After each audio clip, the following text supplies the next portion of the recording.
He was a millionaire who had everything except love. For 16 years he believed success was measured in money and power, but one letter changed everything. A son he never knew, a chance he never expected. This is the story of a man who lost his empire, but found something far greater: the last embrace. David Miller stood by the floor-to-ceiling windows of his Manhattan penthouse, gazing at the skyline that had once been the symbol of his success. The city glowed beneath him, yet the lights felt cold, distant, almost mocking. He sipped from a crystal glass of scotch, the silence of the apartment echoing louder than the traffic below. For years he had told himself this was the dream, but tonight it felt more like a prison. The penthouse was filled with art pieces he barely noticed, and designer furniture that no longer impressed him. Every corner screamed wealth, yet none of it brought him peace. His phone buzzed with endless notifications from his company, but he ignored them, staring instead at the reflection of his aging face in the glass. Grey hair at his temples reminded him of time's quiet cruelty. Success had come, but at a price he had never truly measured. David walked past the long dining table, polished but untouched. No family dinners had ever been held there, no laughter bouncing off the walls. He paused at a photo frame, one of the very few in his home. It showed him at 30, shaking hands with a mayor after closing a multi-million-dollar deal. There were no family portraits, no reminders of loved ones. The absence gnawed at him more tonight than ever before. He loosened his tie, throwing it carelessly on the couch, and sat down with a heavy sigh. For decades his life had revolved around acquisitions, skyscrapers, and boardroom victories. But as he stared at the silent expanse of his home, the emptiness became undeniable. He was surrounded by luxury, but utterly alone. The ticking of a grandfather clock filled the air, each strike reminding him of wasted years. He thought back to fleeting relationships, women who admired his money more than himself. None had stayed. None had given him the family he sometimes secretly craved. He was a man at the top of the world, but looking down, he realized he had built his empire on loneliness. As the night deepened, David poured himself another drink and leaned back, staring at the chandelier above. He remembered his father, a hard-working man who had taught him discipline, but not affection. Perhaps that was why he had never learned to nurture love. Maybe he was destined to repeat the cycle, another man who had everything except what mattered most. The phone buzzed again. This time, a message from his assistant about tomorrow's meetings. He ignored it, drowning the notification with another sip of scotch. For the first time in years, David considered that his empire might not be enough to keep him standing. Something inside him was cracking, a hollow space growing deeper. He rose and walked back to the window, staring at the Brooklyn Bridge illuminated against the dark sky. Across that bridge lived millions of families, people who might not have his money but who had something he didn't: connection, belonging, love. The thought stung.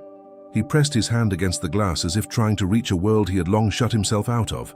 David Miller, the man who had conquered Manhattan, realized in that moment that he was losing the one battle that truly mattered, the battle against emptiness. And though he didn't yet know it, his life was about to change forever. If you want to follow David's journey and discover what true wealth really means, make sure to subscribe now. More emotional and inspiring stories are waiting for you here.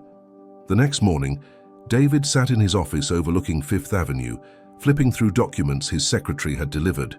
Contracts, mergers, financial reports, all the lifeblood of his empire. Yet buried among them was a plain white envelope, addressed in handwriting he didn't recognize. It was unusual. He hadn't received a handwritten letter in years. Curious, he set aside the contracts and opened the envelope. Inside was a folded sheet of paper, the handwriting delicate but firm. As his eyes scanned the words, his heart tightened.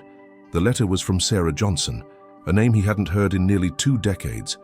She had been his first real love, a woman he left behind when ambition consumed him. His pulse quickened as he read further.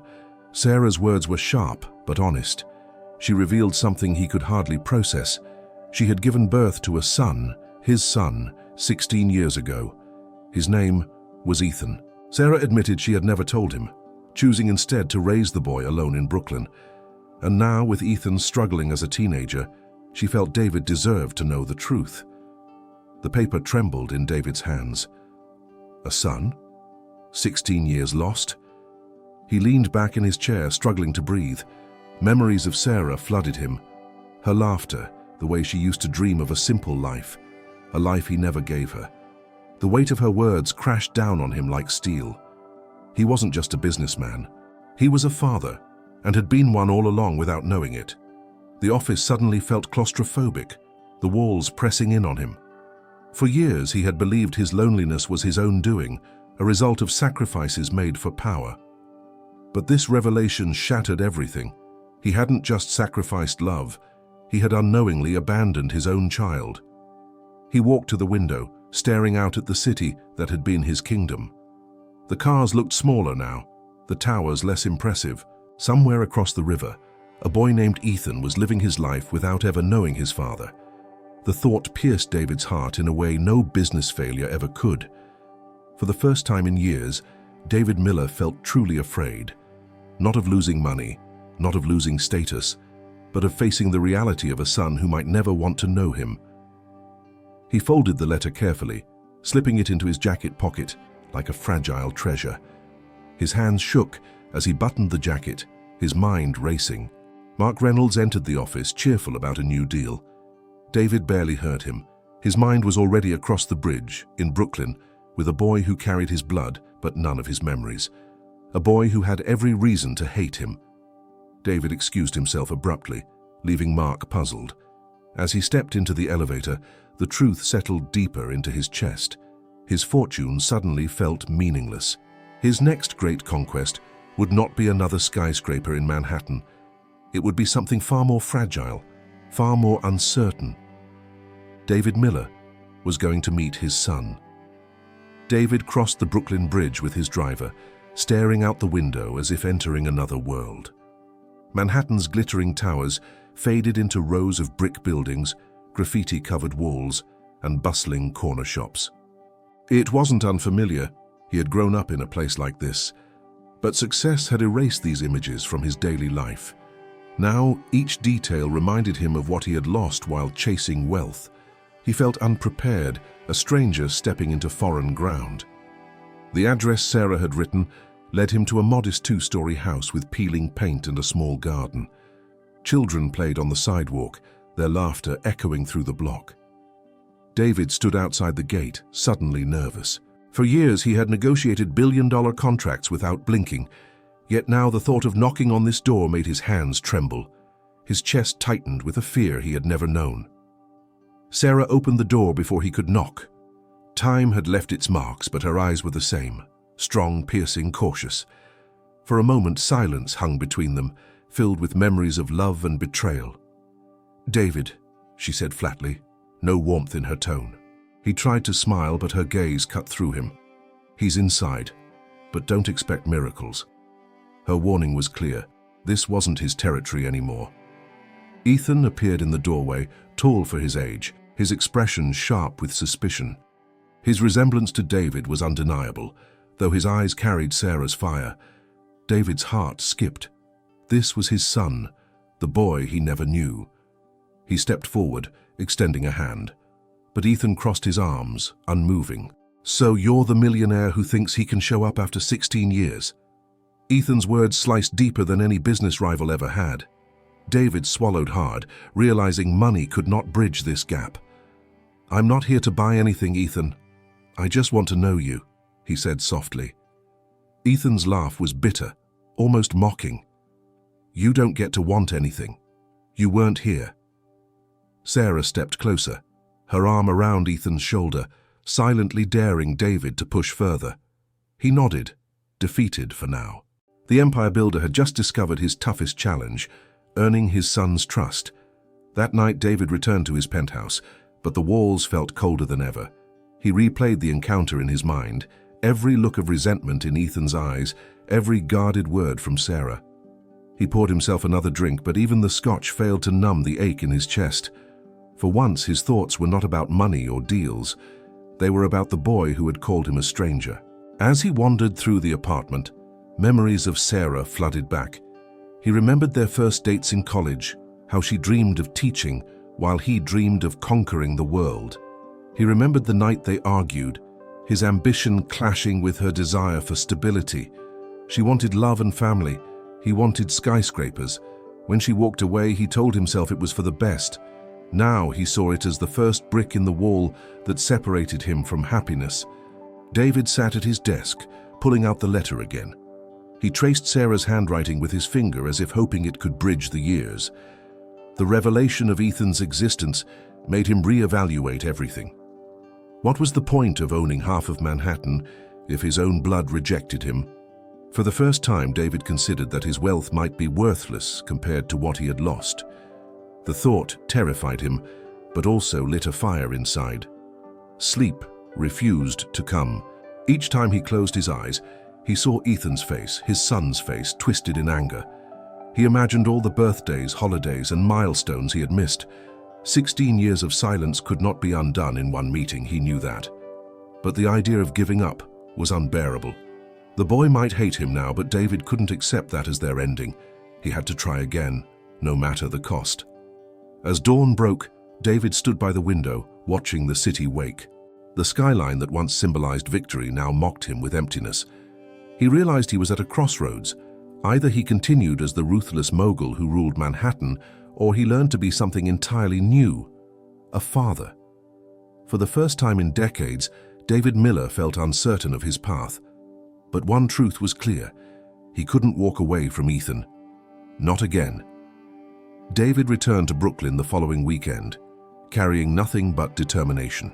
This time he avoided expensive gifts, arriving instead with a simple offer to take Ethan to lunch. Sarah stood firm at the door, arms crossed, her protective stance clear. "He doesn't need your charity," she said sharply. David sighed, realizing every step forward would feel like walking through fire. Still, he refused to retreat. Ethan appeared behind her, curiosity in his eyes, but bitterness on his lips. "Why are you here again?" he asked coldly. David forced a gentle smile. "Because I don't want to be a stranger anymore." Ethan scoffed and turned away, leaving Sarah to face David alone. "He's been hurt enough," she whispered. "If you're here for your conscience, leave him out of it." The words stung, but David stayed rooted. Later, David lingered near the basketball court where Ethan played with friends. He watched silently, resisting the urge to approach, knowing his presence alone spoke volumes. Ethan glanced his way once, expression unreadable, then returned to the game. It wasn't acceptance, but it wasn't outright rejection either. For David, that single glance was a tiny crack in a wall built over 16 long years. Back in Manhattan, David's assistant noticed his unusual distraction. Meetings dragged, deals blurred, and for the first time, David's empire seemed less important. His partner, Mark Reynolds, confronted him in the office. "What's going on with you, David? We're about to close the biggest deal of our careers and you're out chasing ghosts." David didn't answer. Deep down, he knew Ethan wasn't a ghost. He was the one thing real in his life. That night, David replayed the day in his mind, lying awake in his penthouse bed. The city outside thrived with energy, but he felt consumed by emptiness. He knew Sarah had every right to doubt him, and Ethan had every reason to hate him. But giving up wasn't an option. The barrier between them was thick, but David was ready to chip away at it, one painful strike at a time. The following week, David showed up uninvited at Ethan's school gymnasium. He sat quietly on the bleachers as Ethan played a tense basketball match. Parents cheered, sneakers squeaked, and the sound of the ball echoed across the court. David clapped softly each time Ethan scored, though the boy never looked his way. Still, David felt a spark of pride he had never known before. After the game, Ethan stormed past him, annoyed. "Why are you here?" he hissed. David swallowed. "Because I wanted to see you play. You're good, Ethan." The compliment hung awkwardly in the air. Ethan rolled his eyes, but his pace slowed, as if the words lingered despite himself. David watched him leave, realizing progress would come in moments like this, small, fragile, but real. Sarah called David that evening, her voice tense. "Stop showing up like this. You're confusing him." David listened quietly before replying. "I'm not here to confuse him, Sarah. I'm here because I missed 16 years and I won't miss any more." Silence followed. When she finally spoke again, her tone softened ever so slightly. "He doesn't need money, David. He needs consistency." Encouraged, David began attending more games, always sitting quietly, never forcing conversation. Slowly, Ethan's hostility faded into cautious indifference. One day, as David left the gym, he overheard Ethan's friend asking, "Who's that guy?" Ethan shrugged, replying, "My dad, I guess." The casual remark struck David harder than any business victory. It wasn't acceptance, but it was acknowledgement. And that was a start. Back home, David poured a glass of water instead of scotch, a quiet sign of change. For the first time in years, he felt a glimmer of hope cutting through the emptiness. The crack in Ethan's wall was small, but David was determined to widen it with patience and perseverance. For once, he wasn't chasing skyscrapers or wealth. He was chasing something far rarer, his son's trust.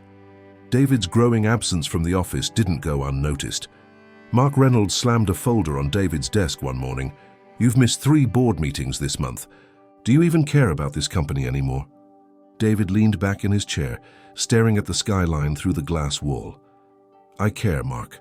But right now, something else matters more." Mark's frustration boiled. David was slipping, and the empire they had built together was at risk. Investors grew restless as deals began to stall. Rumors spread in Manhattan's financial circles that David Miller had lost his edge. The man once known for ruthless precision now appeared distracted, unfocused. Mark tried to cover for him, but the cracks in leadership became obvious. For the first time, the company's strength seemed tied not to wealth or strategy, but to David's unraveling personal life. At night, David sat at his dining table surrounded by unopened contracts. His thoughts weren't on property acquisitions, but on Ethan's angry eyes.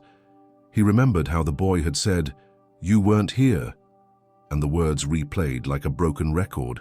He wondered if choosing Ethan meant destroying everything else he had built. For a man who had always chosen business over people, the decision felt terrifying. Sarah noticed his conflict when he stopped by to check on Ethan. "You're torn, aren't you?" she asked quietly. "Between your empire and your son." David didn't deny it. "I've spent decades building something that suddenly feels meaningless, but I don't want to lose him, Sarah."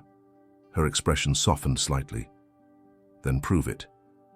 "Not to me, to him." The challenge was clear, and David knew she was right. Meanwhile, Ethan remained distant, though his defenses were showing signs of strain. During one game, David shouted encouragement, and Ethan didn't glare or dismiss him. Instead, he simply played on, as if beginning to accept his presence. It wasn't love, not yet, but it was a shift. And for David, that tiny shift mattered more than any contract waiting back in Manhattan. One rainy afternoon, Ethan rummaged through a box of old belongings in Sarah's closet. Inside, he found a stack of unsent letters, yellowed with age. His mother's handwriting was unmistakable, each envelope addressed to David Miller. Curiosity overcame him, and he sat on the floor reading words written years before he was born. The letters revealed her struggle, her anger, but most importantly, her confession that she never told David about him. Ethan's chest tightened as the truth sank in. All his life, he had believed his father abandoned him willingly. But now he realized David hadn't known. His anger shifted into confusion, his hatred cracked by doubt. He stormed into the kitchen, waving the letters at his mother. "Why didn't you send these? Why didn't you tell him?" Sarah froze, guilt flooding her face. "I was scared, Ethan. Scared he'd choose money over us." The revelation shook Ethan to his core. That night he sat in his room, staring at the letters spread across his bed. Every word felt like a betrayal, not just from his father but from his mother too. For years he had built his resentment on a false foundation. Now he didn't know what to feel. Anger, curiosity, hope. His world had been rewritten, and he hated the uncertainty it brought. David sensed the change when Ethan confronted him days later. "Did you really not know about me?" the boy asked quietly, almost accusingly. David looked into his eyes, guilt heavy in his voice. "Ethan, if I had known, nothing would have kept me from you. I swear it." Ethan studied him for a long moment, searching for lies, but found none. For the first time, his eyes softened, just slightly. That evening, Sarah called David, her voice breaking. "He found the letters," she whispered. "He doesn't look at me the same anymore." David closed his eyes, torn between relief and sorrow. The truth had opened a door, but it had also shaken Ethan's trust in both parents. The past had left wounds on all of them, and healing would be slow. But for David, this was the first sign that redemption might still be possible. The tension in the Johnson household grew heavier after Ethan discovered the letters. He avoided Sarah at meals, his silence sharper than words. One evening he confronted her again. "You lied to me. You made me hate him for nothing." Sarah's eyes welled with tears. "I didn't want you to get hurt, Ethan. I thought I was protecting you." But Ethan shook his head, betrayal etched across his face. He stormed out, finding David waiting by the curb in his car. Sliding into the passenger seat, Ethan didn't speak at first. Finally, he muttered, "You really didn't know?" David kept his eyes on the road, voice steady but heavy. "No, Ethan. If I had known, I would have been there from day one." Ethan studied him, torn between anger and longing. The boy wanted to believe, but doubt clung to him stubbornly. Sarah watched from the window, her chest aching as father and son drove away. For years she had built walls to keep David out, certain he would bring pain. Now those walls were collapsing under the weight of truth. She felt guilt pressing down. Had she denied Ethan the chance at a father who truly wanted him? The thought haunted her more than she expected. Meanwhile, Ethan tested David during their drive. "You say you care now, but where were you on my birthdays, at my games?" David gripped the wheel, guilt slicing through him. "I wasn't there and I can't change that, but I can be here now if you'll let me." Ethan's jaw tightened, his silence louder than any rejection. Yet deep inside, the first seeds of forgiveness were being planted. When David returned Ethan home, Sarah stood outside, her expression unreadable. For the first time, she didn't stop them from being together. Instead, she whispered, "Don't make promises you can't keep, David." He met her gaze with quiet resolve. "I won't." That night, the fragile balance between them all teetered, threatening to break, but also offering the possibility of rebuilding from the ruins. While David fought for Ethan's trust, his empire began to crumble. Mark Reynolds grew restless, frustrated by David's absence from the boardroom. Investors panicked, sensing instability. Mark seized the moment, convincing the board that David was no longer fit to lead. The betrayal was swift, ruthless, precisely the kind of move David himself might have made years ago. Headlines soon filled New York newspapers. "Miller Real Estate in Crisis." Former allies whispered about his downfall, some even celebrating it. For decades, David had been feared and respected, but now his vulnerability became public spectacle. He had traded power for family, and the city that once bowed to him now turned its back. The empire he built on ambition was slipping through his fingers. Mark confronted David in his office, the betrayal complete. "This company can't survive your distractions," Mark declared coldly. "I'm taking control before you destroy everything." David listened silently, the man he once trusted, now a stranger. He realized he was paying the price for years of prioritizing profit over people. Ironically, just as he had chosen to do the opposite for the first time. That night, David walked the streets of Manhattan alone, unnoticed among the crowds. Billboards he once owned loomed above him, symbols of a kingdom lost. Strangely, he felt no panic, only a deep ache for the one thing he still hadn't secured: Ethan's love. The company could vanish, the skyscrapers could fall, but without his son, victory meant nothing. He finally understood what Sarah had always known. Meanwhile, Sarah read the headlines with mixed emotions. Part of her believed David deserved the fall, karma for the ruthless man he once was. But another part saw something else, a man willing to sacrifice everything to be present for his child. And for the first time, she wondered if maybe, just maybe, David Miller was changing into the father Ethan needed. It was a rainy Friday evening when Ethan decided to leave a friend's house. The streets of Brooklyn glistened with water, car horns echoing through the storm. David had offered to pick him up earlier, but Ethan refused, still unsure of how much space to give him. As Ethan crossed an intersection, a speeding car ignored the light. The screech of brakes was followed by a sickening crash. News reached Sarah quickly, her heart dropping as neighbors pounded on her door. She rushed to the hospital, panic tearing through her chest. David arrived moments later, breathless, his tie loose, his face pale. When he saw Sarah, their differences melted away. They were no longer adversaries, just two parents terrified for their child. Together, they pushed through the cold hallways in desperate silence.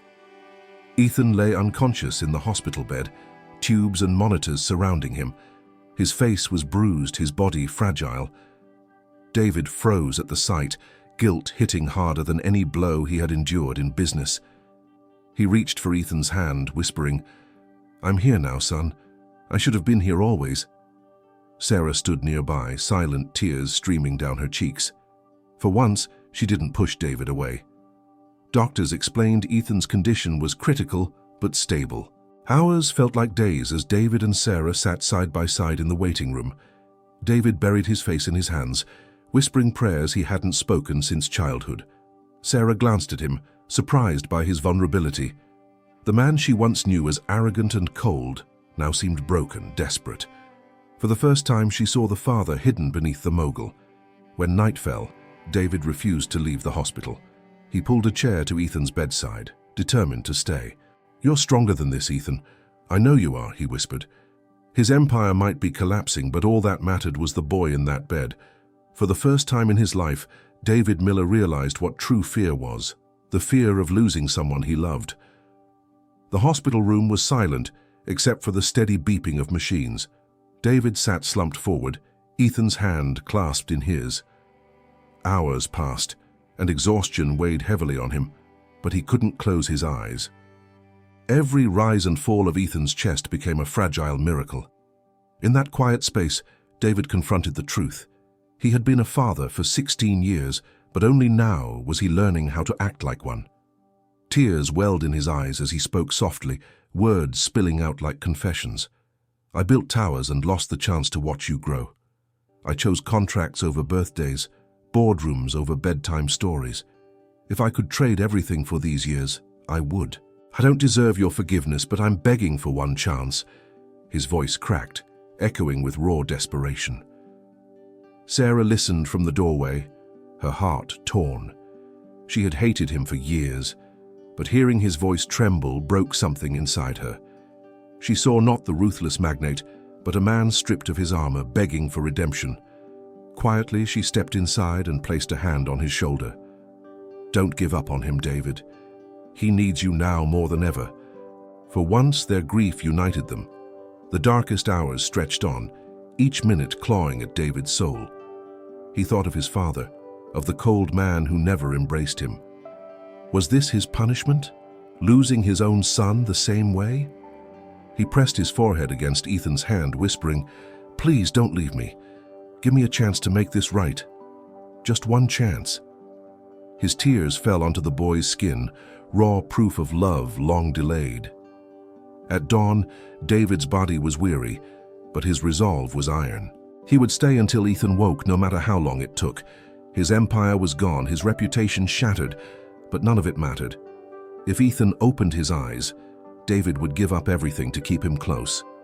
In that quiet hospital room, David Miller reached the lowest point of his life and the truest test of his heart. Morning sunlight filtered weakly through the hospital blinds, casting pale stripes across Ethan's bed. David stirred from his chair, his hand still wrapped around his son's. A soft groan escaped Ethan's lips, and his eyelids fluttered. David's heart leapt as he leaned forward, whispering his name with trembling urgency. Slowly, Ethan's eyes opened, dazed but alive. Relief crashed over David like a tidal wave. Ethan blinked, confusion settling in as he focused on the man by his side. "Why are you here?" he asked, his voice raspy. David squeezed his hand gently. "Because I'm your father, and I should have been here all along." Tears blurred his vision as he spoke, the words heavier than any speech he had ever given in a boardroom. Ethan studied him, uncertain, but this time he didn't pull away. Sarah entered quietly, witnessing the fragile moment. She stood at the foot of the bed, her expression soft with disbelief. For years she had doubted David's sincerity, but now his devotion was undeniable. Ethan glanced between them, his walls not yet gone, but cracked wide enough for something new to take root. "I don't know if I can forgive you," he whispered, "but I don't want you to leave." David felt his chest tighten with emotions he could barely contain. He leaned forward, wrapping his arms around Ethan carefully, mindful of the wires and bruises. For the first time, father and son embraced. Awkward, hesitant, but real. The warmth of that contact melted years of silence. David whispered, "This is all I've ever wanted. Just this."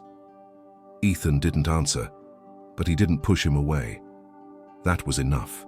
As Sarah wiped a tear from her cheek, she finally allowed herself to believe in David's change. The embrace wasn't just between father and son, it was the beginning of healing for all three of them. For David Miller, the man who once believed skyscrapers were his legacy, the true monument of his life was now lying in that hospital bed, returning his embrace. Weeks later, Ethan was recovering at home in Brooklyn, his strength slowly returning. David visited daily, helping with meals, homework, or simply sitting beside him in silence. It was new, unfamiliar, but deeply fulfilling. Each small routine felt like a victory.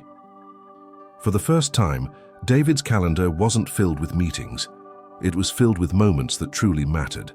Meanwhile, Manhattan buzzed with news of David's resignation. Mark Reynolds officially took control of the company, painting David as a man who had lost his edge. Reporters hounded him for interviews, but David declined them all. He no longer cared about image or power. His focus was singular, rebuilding the bond with Ethan, no matter how slow or fragile the process. Sarah watched cautiously at first, waiting for him to falter. But over time, she couldn't deny the consistency in his actions. David wasn't showing up with flashy gifts or empty promises.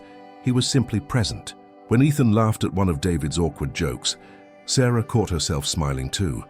Against all odds, she was witnessing a man becoming the father she once wished he'd been. David sold his penthouse and moved into a modest apartment not far from Sarah's house. For a man who once measured his worth in square footage and city views, the small space felt more like home than the penthouse ever had. He filled it with simple furniture and a few framed photos, this time not of contracts or mayors, but of Ethan. The walls, once empty, finally carried meaning.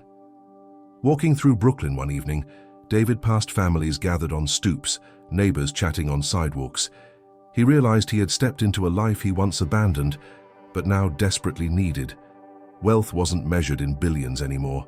It was in the quiet moments of belonging. For David Miller, the skyscrapers were gone, but in their place rose something far greater, a new kind of riches. Spring arrived in Brooklyn, bringing warmth back to the city streets. Ethan had regained his strength, and David walked beside him on their way to the park. The air was filled with laughter, the smell of food trucks and the sound of children playing. For the first time, David felt like part of the neighborhood instead of a stranger looking in. He wasn't a mogul anymore, he was simply a father. They stopped at a basketball court where Ethan joined a game with his friends. David watched from the sidelines, clapping and cheering with genuine joy. Other parents mingled around him, treating him not as a billionaire but as just another dad. The simplicity of it humbled him, yet it was richer than any luxury he had ever known. He smiled, realizing this was the life he had been missing. After the game, Ethan walked over, wiping sweat from his brow. He hesitated before speaking, his voice quieter than usual. "You know, you're not as bad at this dad thing as I thought." David's heart swelled at the words, his throat tightening. He laughed softly, trying to mask the emotion. "I'm still learning, Ethan, but I promise I'll never stop trying." The boy nodded, almost shyly, but his eyes carried a new warmth. Sarah arrived later, watching the two from a distance. For years she had carried resentment, but now seeing David and Ethan together, she felt something unexpected: peace. The bitterness in her heart was fading, replaced by cautious hope. She joined them, walking side by side as they left the park, the three of them sharing a quiet moment that felt almost like family again. As they reached the corner, Ethan suddenly stopped and looked up at David. "Thanks for coming today, Dad." The word slipped out naturally, but it struck David like lightning. His chest tightened, and for a moment he couldn't breathe.